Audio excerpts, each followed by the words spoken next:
Hello, I'm Dominic Hobson, co-founder of Future of Finance. My guest today is Gert Sylvest, co-founder of Tradeshift, the trade technology platform that originated in Denmark, but is now run from San Francisco. Gert is currently head of network products, which includes finance and payments. Gert, thanks for joining us. Yep. What is Tradeshift?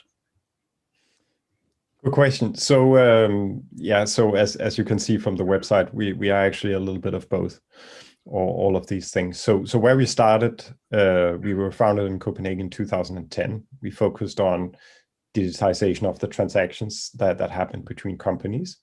Before founding Tradeshift, we all worked in public sectors. So we worked on large scale European projects on source to pay digitization. And the clear realization we had there was that very little of the information exchange between companies today is digital. So really, when we founded Tradeshift, it was with the vision of accelerating that digitization. But because we could see if you could actually digitize some of the transactions happening between companies, invoice orders, purchase orders, catalogs, these kind of things, you could fundamentally change the playing field of the trade between the companies. So questions like identity, access to finance, access to market. And so I think that is what really interests us, and how that dynamic can change if you can drive the digitization. And that's why essentially we started in the area of source to pay digitization. And then over the years, increasingly have moved up, now taking on marketplaces and taking on financial services and moving into payments as well as a kind of natural next step. And really based, I think, on the evolution of the whole financial services area, that increasingly all of this is data driven. It's close to marketplaces. It's founded in networks, and that's essentially where the future of payments and financial services lies. So I see these things as being natural connected, although it might sound like relatively a broad spectrum of services. So you've described, in fact, that the company has grown incrementally, if you like. It starts trying to digitize one area and it grows naturally into the adjacent areas. Has that meant, as you've grown over the years, the last 10 years, you started to compete with different types of entity? You're facing a different type of competitor in each of those 4 or 5 areas that you have gone into incrementally? Who are you competing with now, really, is what I'm saying? Yeah, no, that's right. I think when we started, we competed with the pure play, accounts payable automation companies. So, for example, companies like Basware that focused on accounts payable automation, on technical integrations to digitize document volumes. And as we expanded our field, as we are moving into marketplaces, we are increasingly meeting companies like Cooper, for example, that are doing more of the marketplace side, but less of the accounts payable side. When we started doing supply chain financing in 2013, there's companies like Taulia, that is again more of a pure play supply chain financing player and early payments player. And where we are now, I think is really about leveraging the synergies that are between those areas. So collectively today, between these areas, we have moved more than $1 trillion in transaction volume, so just invoices and purchase orders. So you can see the foundation for financing is of course in having a large digital volume. And the way we go to market with the source to pay is by approaching very large buyers, so Fortune 500 and Fortune 5000 segment, onboarding all of their supply chain. And that's of course also where a lot of the spending power for the marketplace play sits. So increasingly we will of course also meet the large B2B marketplace players. So quite broad field, but I don't really see any players out there that have exactly that mix that we have today in the market. Could you characterize a typical client for me and give me a flavor of why it makes sense for them to deal with you across all of these 4 or 5 different areas? I can see why it's made sense for you, but how does it work for them? Sure. Yeah. So our customers are really across a wide range of industries. Typically, leading players in the industries. We are very large in transportation and logistics.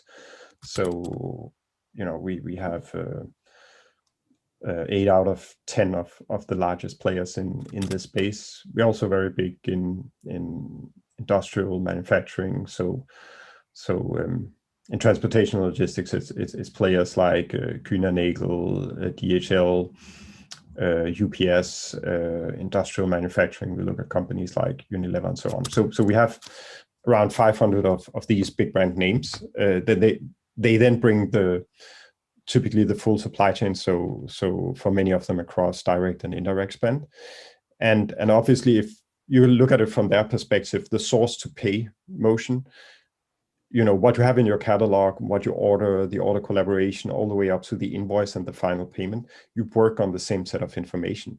So the customers that want to digitize the invoice typically also want to digitize the order. And as we are in their backend systems, the information, the way you do your procurement, that data enrichment of let's say requisitions and so on, flow directly over into the invoice field. And what many of them want to achieve is a complete hands-off automated process from dealing with the payments. And you're only going to do that if you have a good digital foundation all the way from the purchase order, maybe even further back to the contract and so on. And where finance plays in is, of course, these companies want to control over their payment terms, and as well on the seller side, also want that control over their cash flow. So it's really connected. Mm-hmm. So to be clear, you're working with the people who make things, you're working with the people who move things. You're also working, are you, with the people who buy things? Covers the complete chain? Yeah. Okay. Yeah. No, absolutely. Yeah. So from a sort of banking perspective, you're in the business of trade finance, I guess. Now, trade finance is a notoriously fragmented, manual, paper-based, under-digitalized sector. As you look across the chain, the supply chain which you're supporting, what do you feel you've managed to change? What have you achieved since 2010 over the last 10 years? Yeah. Good question. So we started doing supply chain financing in 2013. So, and with banking partners like initially Citibank, that we have worked with many other banks like HSBC and Standard Chartered and others. And I think what those programs typically address is they start from the perspective of the large enterprise buyers. They target their high volume sellers, and they typically are relatively manual in their onboarding approaches, and they have a limited appetite for risk. So they typically stay at the top tier of the sellers in the supply chain. So they don't go very wide or very, very deep. And traditionally, those programs have not been terribly data-driven. So I think one of the changes we've seen and where we have moved is we started with the SEF, so we could service that market. But really, if you look at this from a risk and data perspective, if you have digitized volume between the parties, so all the way from the seller to the buyer, there's no reason why you need to limit those programs to be buyer-centric, so start from the buyer's perspective. They could equally be initiated by, a one-person shop servicing a large buyer, because in terms of data, you understand the relationships, you have historical insight into the trade, so the risk profile is actually no worse than in a buyer-driven program. So I think that's one of the big changes. That is, you can start to service a completely different market of companies, as long as you understand about what is their trade relationship. And I think that's a fundamental difference. So what we started offering with the Tradeshift Cash program, it's a seller-centric program where any company in the network can opt into early payments. It's not limited to the sellers that a particular buyer wants to onboard. It's low KYC because we understand about the relationship. It's pre-approval, meaning we can actually fund for a longer period of time. And it doesn't have all the friction that the bank programs have. And finally, we made it in a way so it's also funder agnostic. So on the backside of this program, you can have many different financial players, including banks, participating in this kind of funding system. Is that a good way for me to understand what you're doing differently? That you're very broad in the sense you're covering the entire chain, but you're also going deep, and companies of all different shapes and sizes can benefit from the digitalization process. Is that a good way to think of how you're doing this differently? Yeah, I think that's a great way of describing it. And then I think maybe the way we think about our assets, so what is the asset that we sell to funders on the backside, we think a little bit differently about this.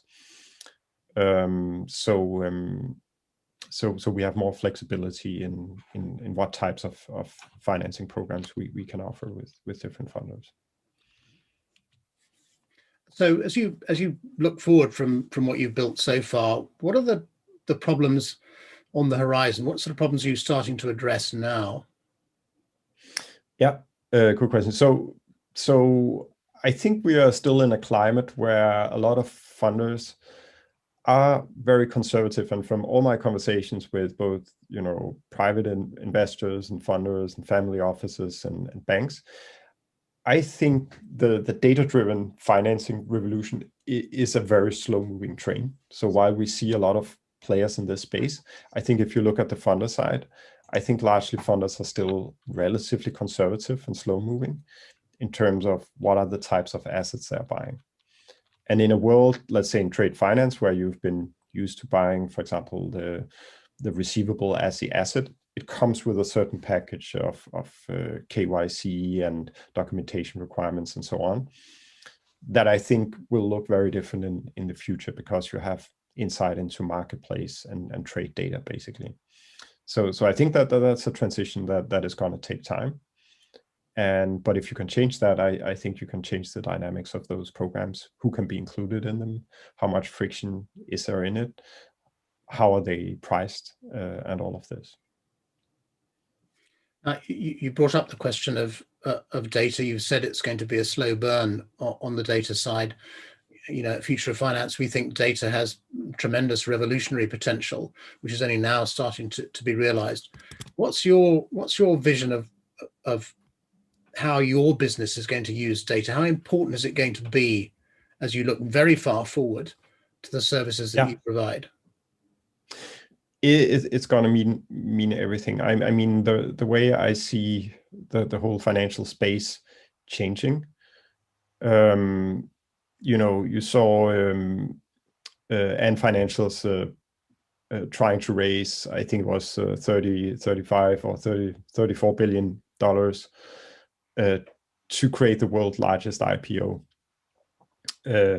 immediately kind of putting them in the same size of JP Morgan. And that to me is really a symbol that in the future, everything that is about finance and payments is going to be network based. It's going to be marketplace based. So if it's not driven by an insight into the actual trade transactions and trade relationships, it's not going to be competitive. And that's exactly the position that the banks are in right now, is that they are in the payment transaction, but they're typically not in the trade transaction. They don't know exactly what is the history of the trade relationships between the parties and what are the goods and services being sold and so on. So lacking the wider context. And I think it's obvious that all of that information has the opportunity to radically drive down the cost of payments, of financing, and widen the palette for what kind of financing can you actually offer to which segment. So I think it's a foundation for almost a true democratization of the financing. So in terms of who can get access to that, I see no reason why a two-person company in India shouldn't have access to almost SEF grade financial services if they have the right buyer relationships somewhere in the supply chain. And that's basically where we are betting our money. It's going to be data driven. Mm-hmm. So every company and every business on the planet is ostensibly potentially within scope of what you're doing. Now you work with banks, and banks, you just mentioned the Ant Financial JP Morgan comparison, for example. Banks have been sitting on a lot of data for quite a long time, but have not managed to utilize it in the right way, partly I suppose because of legacy systems, partly because of I guess a lack of vision. So is the way that you're working with banks starting to plug a gap in their own capabilities? I think so. I think increasingly we see partnering up with the fintech players, and I think the fintech players, I actually think that it can be very good partnerships, because the fintech players are able to do something that is very far from the bank's core business. So if you look at marketplace or source to pay automation, that is, it's not going to be financing per se that is going to drive the digitization of a Fortune 500 manufacturer, but it's a core processes that drive their business. And banks are not really well equipped to take on that, although I think every bank that I've spoken with at some point at least had an electronic invoicing program, but most of those have been scrapped over time. So I think actually banks partnering up with the network players, the supply chain players, and the marketplace players offers up some good partnering opportunities. And I also see increasingly banks actually de-invest some of their investments that they have made into those kind of financing platforms, and swapping them out with partnerships. And I think a big portion of it is probably also some of the regulatory constraints that banks are under that prevents them from following certain opportunities, at least on their own. Do you worry you might one day be subject to those sort of regulatory constraints? Yes, fully expect that, and I think the fronts are being drawn at the moment. Again, so one thing was Ant Financial going for big IPO, but it also meant Jack Ma suddenly disappeared for several weeks, because I guess he got too big a fish for the Chinese government. And I think that's actually a trend you see everywhere in the world, that the flows of money flowing outside of the traditional banking rails, they are now getting so large that central banks are seriously in 10, 15 countries considering central bank digital currencies. And to me, that's a defensive move. So on the one hand, you have governments doing these kind of centralized, potentially very defensive, potentially very centralized moves. On the other hand, they're working, like in Europe, on the PSD2, on initiatives that liberalize the market. So I think for the next 10, 20 years, I think we are still going to see that kind of dance of centralization, liberalization. So I don't see it as an immediate threat being the subject of heavy regulation.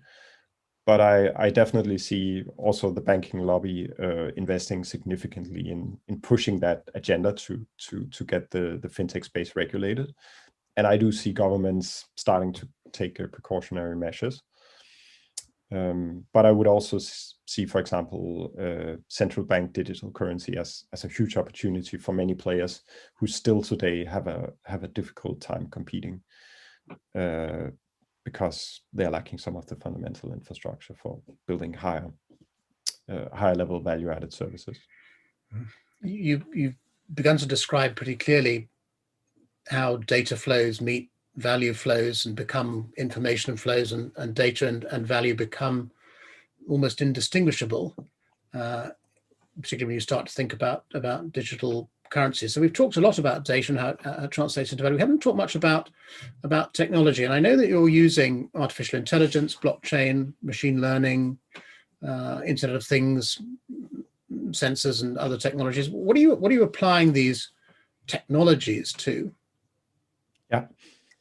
Yeah, good question. So blockchain has actually been a big inspiration for how we think about our financial services. A few years ago, when I was heading up our digital innovation arm, Tradeshift Frontiers, we for example worked on seeing could we create a deep tier financing concept, and it really started by thinking about what are the digital assets that we work with, and where we started was really to say, so if you look at an invoice, it's really an a statement, so a claim about a future payment. So could we actually turn that into a digital asset? So we toyed with the idea of a smart invoice, which is basically an invoice approved by a buyer, put as a digital asset on the blockchain. And so making the invoice, instead of just a piece of paper, then a self-executing future payment instruction.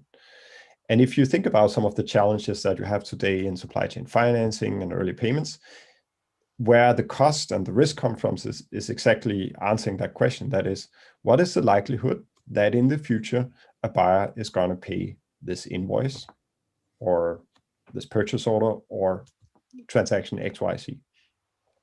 And I think by digitizing some of these contracts between companies, you can in fact develop completely new types of assets, and that's where I think the data meets the payment and meets the digital asset. That is in some ways you can combine them. And one interesting development on the blockchain side, I think if blockchain has proved anything, you can have long debates about this currency or this digital asset or not, but I think beyond doubt what blockchain has showed you can do is you can create interoperable marketplaces for digital assets. And that's, I think, is a very, very significant and very, very interesting things. I think it can also be replicated kind of off blockchain, but I think we've kind of seen in the world it can be true, and it can drive bigger innovation in the digital assets. So that's one of the ways that we are looking towards blockchain today. I think another interesting development is, for example, Luxembourg just recently passed a digital asset law that that explicitly talks about putting securities on the blockchain. And again, I think it's one of these kind of small developments that helps pave the way for not just the payment, but also how traditional securities that exist in a very well-defined regulatory regime, how they can be reflected, for example, on the blockchain in the digital world and be recognized as such. So I think that's interesting. If you look at the AI side of things, so we started early on investing in machine learning. So back in 2012, or at least early for compared to when we were founded, and we started by doing automatic capture, for example, of images of invoices, turning them into digital invoices. And now increasingly where we're using AI and machine learning, or ADA as we call that capability on our platform, it's in the process automation and prediction. So if we look at the intersection between source to pay and financing, I think, for example, prediction of the acceptance of an invoice is the first step, and which we are doing already today. And that's an example of an area where you can say you can both use the AI for completely practical internal processes, speeding things up, so predicting what's going to be the coding and the approval of this invoice. And you can slowly increase people's comfort level in this. You can also turn it around and look at the financing side and say that's exactly what we're trying to predict when we are pricing early payments, for example. That is what is the likelihood that this invoice is going to be paid. So one of the things we are building up, that's basically a data track that says how good are we actually at predicting this payment of the invoice. So we have a historical record that we can see even for seller-buyer relationships that might not be very long, where you cannot empirically look into what's the dilution and payment history here. We can actually have a pretty good prediction of that. And Internet of Things, anything interesting you're doing in that area? I would say it's mostly on the research stage. So we've been looking into, for example, food safety in supply chains. So linking the signals from ships and what you call them, coolers and things like that in a meat supply chain. We did a few pilots in that, and I think it's interesting from the perspective of what is the data that how can you augment the data in the supply chain, but it's not an area we are actively investing in right now. But I definitely see it as a future opportunity. But yeah. To go back to your core business, digitalizing supply chains, a lot of companies that we talk to seem to think that digitalizing or digital transformation of their company amounts to sticking stuff in the cloud and then applying a robotic process automation to what they're doing already, whereas what they really ought to be doing is rethinking the entire process. Is that an issue or a problem you come up against as well? Sure. I think you often end up talking about digitization with the types of enterprise that we talk to, and I think very often when you talk about digitization and your digitization agenda, it's very much an inside out agenda. So you look at core processes where you can improve the efficiency, maybe the transparency inside of the company. And I think our perspective goes more towards the outside in. So when we started in 2010, it was a measly 4% of all invoices that were digitized. I think we are hovering today in the 10 to 15% range. And as you can see, businesses increasing swap over to e-commerce. It's like a high train speed that's just coming. And you can imagine for every e-commerce transaction on the backside of that in the supply chain, you have maybe a factor 10 in terms of transactions. And still today, all of that is not digital. So we have a lot of conversations about rethinking that whole agenda. And I think a lot of companies get it. But one of the starting points is really to look at how do we break down the silos of data that you have in the company. And I think the whole conversation we had about the Tradeshift areas of source to pay, financing, marketplace, and so is a good example of if you actually combine some of that data, suddenly you can offer financing to your whole supply chain on very different terms and offer benefits, not just for yourself, but also for the counterparties, your whole ecosystem that you want to have with you on the ride towards digitization. You've mentioned that the percentage of invoices which are digitalized has gone from 4% to maybe 10, 15%. So there's a long way to go. And you're obviously operating in a growth market, but you're clearly seeing enough data to publish an index, you call it, of global trade health. As we look at the performance of that index now, what does it tell us about what the pandemic has done to world trade over the last 12 months? Yeah, no, good question. So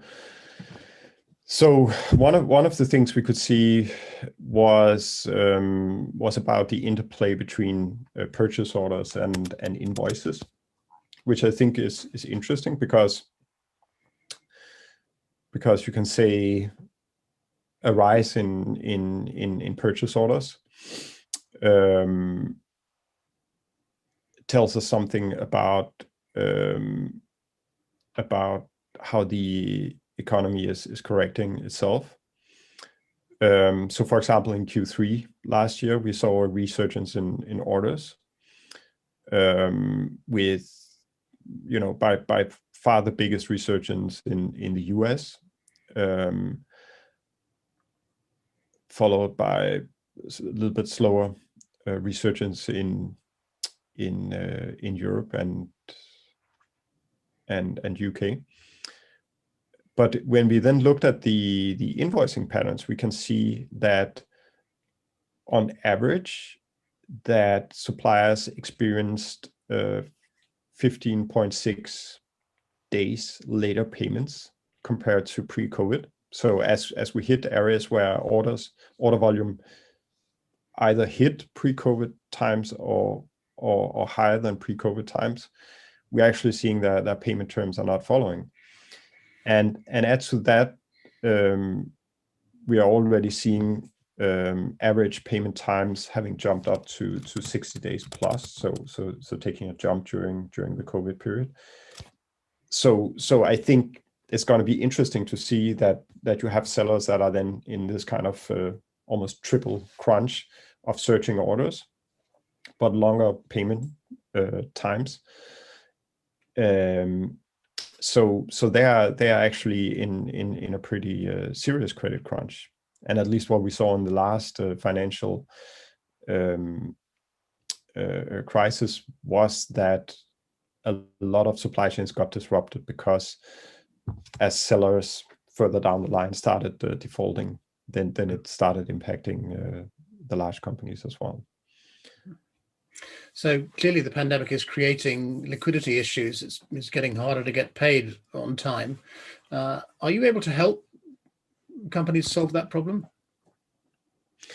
Yeah, absolutely. So that's exactly what we try to do with the cash product that we launched last year. And that is really to create what you could call a seller-centric financing model versus a buyer-centric. So it essentially operates on the same type of data as the SEF programs, but has a potential to have a much further reach. So basically, sellers of the buyers that we have in our network can opt into this program. It gives them early payments, so really 1 day after issuing the invoice payments, and it gives them an opportunity they typically will not have in SEF programs that is reserved for the larger players, and where we've also seen banks being actually more conservative here during COVID. And it also gives them an opportunity they might not have outside of the network, because banks don't have a very good transparency inside of their business and been more risk averse. And that's why we are leveraging the fact that we can know about 6, 12, 18-month trade relationships, payment pattern, dilution patterns, and so forth to offer that to sellers in the network.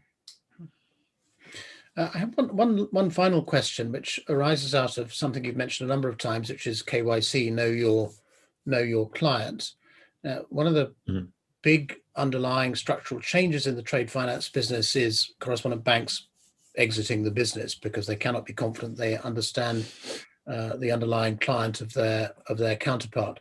Now, first, tell me what you do in KYC, and secondly, tell me, is what's happening in the correspondent banking or trade finance banking industry an opportunity for you?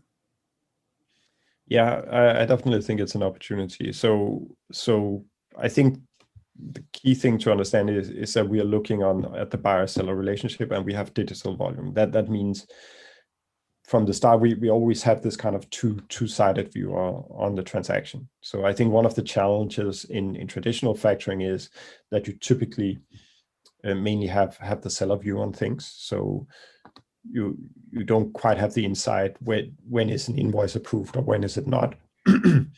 You can buy the receivable and get paid in the future from the buyer, but since these are often paper-based processes, you typically have little insight into that relationship, and that's why I think in that we have the two-sided view on these transactions, and that fundamentally means more information and therefore lower risk. So one of the structures we set up is essentially a multi-funder structure that still allows us to intercept the payment, but include many different kind of funders on the backside. And that means when we are serving up finance to the companies in the network, we can choose between funders that have different appetite for risk, and that means we can go much broader. But essentially, we can serve up the same kind of data asset towards those funders. And we can even mix those kind of programs, so we can address a larger proportion of the seller's program. So not everything we can do today, but that's a fundamental infrastructure we are setting up, and that's what we are enabling with this setup. Now you say you have insight into the seller and the purchaser as well, which gives you an advantage, and I can see that it is. In terms of what you know about the purchaser, do you have any understanding of, is this purchaser who they say they are, and are they good for the money as well? Do you have that depth of insight into sort of KYC? Yeah, no, definitely. And if you look at the network, so today it comprises 1.5 million companies or so, but our sales motion on the enterprise side goes towards the very large enterprises. So typically our buyers are the Fortune 5,000 segment. So they are well understood, verified. They have a huge trade volume, typically many billions of dollars going on. And they of course have all the trade controls in place. Also on their side, vetting, onboarding the sellers, understanding who they are, doing their own KYC and so on. So that of course gives us a great confidence in who are the companies that we are trading with. And on the purchaser side, these are the companies that we have a direct commercial relationship with. So yes, we are very confident on that. Just one final very trivial question. Do you find legal entity identifiers useful in that process? LEIs? Yeah, we have actually looked quite a bit into it. I think it's a very interesting standard, and obviously it can do a lot of the things that we would like. So we actually asked the question: could we give a lay to every single company in the network? Because from a financing perspective, that would ease things. I think the challenge with the lay system currently is that, number one, it's one standard of several competing. Number two, it of course came from the financial system, so it hasn't quite gone down to the level of companies where we could see it be adopted. But it's definitely one we're keeping our eye on. We can see it can potentially become cheap to create an issue, and there's increasing competition in the space. So we are keeping an eye on it. And do you think digital identities would be helpful for corporates? Sorry, I didn't catch it. Do you think digital identities would be helpful for corporate entities on the purchaser and the supplier side? Absolutely. I think companies go around and pay the same companies again and again for sharing credit data, and it's fundamental every time a buyer onboards a seller to do trade with them. They run a fairly heavy due diligence process. For some companies, it's 2 to 4 weeks of due diligence just to do that. So it seems obvious that if we have a trustworthy identifier system that was widely accepted, that could make that easier, and also from a financing perspective, make that whole enrollment and onboarding much smoother experience and create more competition. So I see a lot of benefits from it, and in the end, I think it's less about technology. I think it's about getting the adoption and driving through the standards and so on. And do you have a view on how we should create digital identities and get them adopted? Is it a governmental thing, or can it be done by the private sector? I think it could potentially be done by the private sector, because I do think it's a volume game.